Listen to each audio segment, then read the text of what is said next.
সন্ধ্যার মুখে সন্দেশখালিতে আমি ন্যাজাটে আছি। এটা ন্যাজাট 1, কাজীখালি তীর। নদীর এক কূল ভাঙে এক কূল গড়ে। তো 21 বছর আগে ওই কূলটা ভাঙা ছিল। সামনে যে কূলটা দেখতে পাচ্ছেন, যেটার নাম হচ্ছে বেরমুজুর, ওই কূলটা ভাঙা ছিল, এই কূলটা গড়ছিল। কিন্তু এখন এই কূলটা ভাঙছে, ওই কূলটা গড়ছে।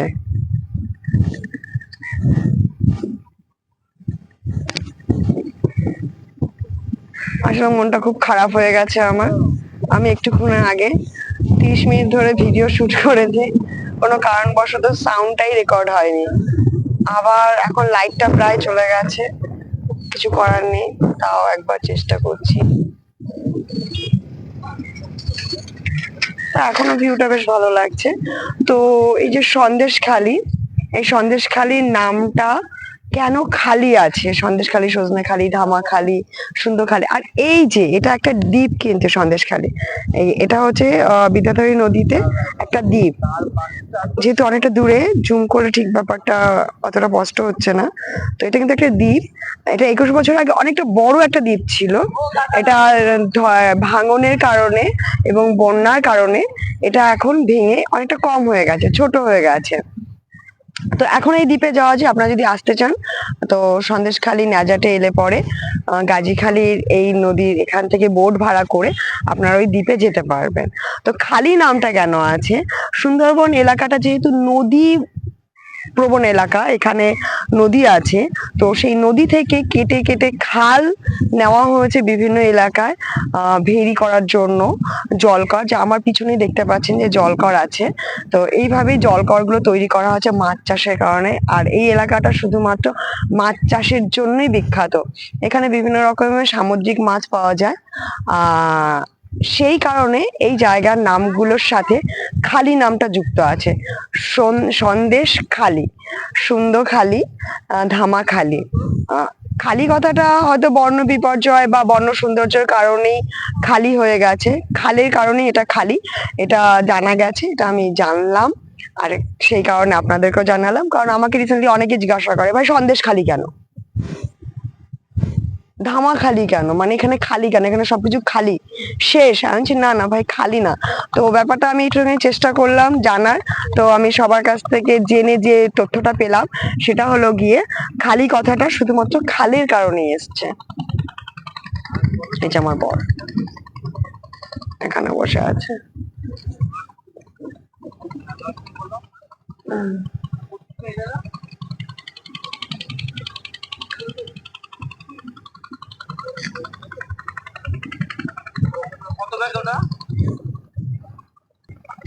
এই যে ইটের রাস্তাগুলো, এই রাস্তাগুলো এখন আর দেখা যায় না। 21 বছর আগে যখন আমি এখানে ছিলাম, পুরো নাজার থেকে এই গাজীখালি পর্যন্ত এরকমই ইটের রাস্তা ছিল। ইটগুলো খুব সাধারণ ছিল, আর এরকম বাবলা গাছগুলো ছিল চারপাশ থেকে। তো তখন আমার বাবার একজন ভিডিও ছিল, জয়েন্ট ভিডিও, যিনি ভীষণ সুন্দর ছবি আঁকতেন। আমি জানি না তার নাম কি ছিল, কারণ নামটা আমার অতটা মনে নেই, 21 বছর আগে পরিচয়। তো তো তিনি এখানে আসতেন, লাইভ স্কেচ করতেন এবং আমার খুব ভালো লাগতো। আমিও ছোটবেলায় ভাবতাম আমি একটা আর্টিস্ট হব, আমি একদিনকে ছবি আঁকবো, আমিও ঠিক এরকম জায়গায় বসে ক্যানভাস নিয়ে সারাদিন ছবি আঁকবো। এই দেখো ভেড়া, এখানে খুব ভেড়া দেখা যায়, কিন্তু ভেড়ার মাংস পাওয়া যায় না।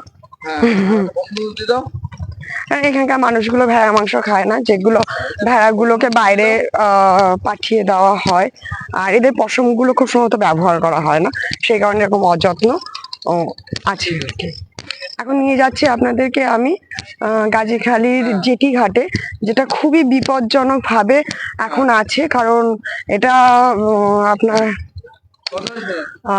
ভেঙে গেছে। জেটি ঘাটটাকে অনেক সুন্দর করে করা হয়েছে। সাইডে যে পার্কটা দেখতে পাচ্ছেন, এই পার্কটা 2017 সালে যখন আমি এখানে একবার এসেছিলাম, তখন অনেক সুন্দর করে সাজানো হয়েছিল। কালীনগর পার্ক যদি আমি আবার নিয়ে যাব, কালিনাগর পার্কের ভিডিওটা যখন আপনারা দেখবেন, কালিনাগর পার্কের মতোই সুন্দর করে এখানেও পার্ক বানানো হয়েছিল, কিন্তু কিছু করার নেই। নদীর ভাঙনে সেটা নদী গর্ভে আবার তলিয়ে গেছে। আর এই এলাকার সাথে আর এই নদীর সাথে শুধুমাত্র এই রাস্তাটাই এখন বাঁধ হিসেবে কাজ করছে। যদি কখনো এই বাঁধটা ভেঙে যায় তাহলে এই পুরো এলাকাটাই নদী গর্ভে আবার চলে যেতে পারে, কিন্তু আশা করি যেটা হবে না, কারণ এই অব্দি ভাঙন আছে। আগে এখানে জেটি ঘাটটা ছিল, এটাও দিয়ে দেবো। এটা হচ্ছে গাজীখালীর জেটি ঘাট, যেটা এখন এরকম বিপজ্জনক ভাবে সবাই পারাপার করে, কারণ এর যে জেটি ঘাটটা ছিল সেটা ভাঙনের কারণে নদীর ভিতরে তলিয়ে গেছে। আর পেরমুজুরের সাথে এই ন্যাজাটের যোগাযোগটা এখন এই ভয়ঙ্কর জেটি ঘাটের সাথেই সংযুক্ত আছে। কিছু করার নেই, নদীর কূল ভাঙবে, নদীর কূল গড়বে, এটাই নদীর নিয়ম, প্রাকৃতিক নিয়ম।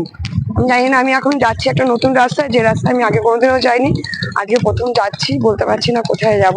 আর এইগুলো হচ্ছে কেওড়া গাছ, এইগুলো হচ্ছে ম্যানগ্রোভ গাছ, যেগুলো সুন্দরবনের সৌন্দর্য। এই যে ঠিক মাঝখানে যে গাছটা রয়েছে ওটা কেওড়া গাছ। এই কেওড়া গাছের ফুলে না খুব সুন্দর মধু হয়। আমি খেয়েছি, আমার খুব ভালো লেগেছে। তো এখন আমি এখানে এসে খুঁজছি যে আবার কেওড়া ফুলের মধু পাওয়া যায় কিনা, যেহেতু এই পাড়ের কেওড়া গাছগুলো নদীর পাড় থেকে ভেঙে জলের তলায় চলে গেছে, শুধুমাত্র এখন ওপারে মানে বেরমুজুরেই ওই কেওড়া গাছগুলো আছে। এখন আমাকে কেওড়া ফুলের মধু খেতে হলে বেরমুজুর যেতে হবে। দেখা যাক, যেদিনকে বেরমুজুরে যাবো সেদিনকে তোমাদেরকেও নিয়ে যাবো সাথে।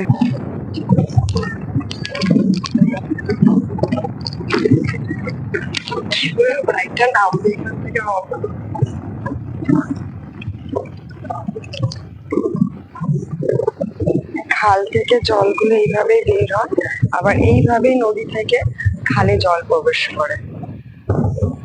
আর এই যে নৌকা, এই নৌকা করেই পার হয়, এত বড় একটা নদী এই নৌকা করে পার করে।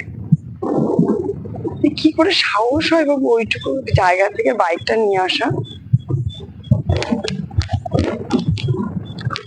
একজন চলেও আসলো।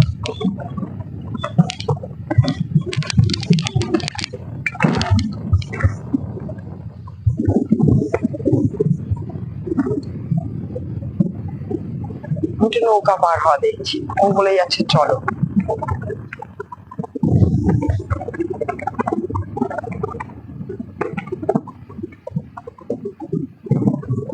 পড়ে যাচ্ছে।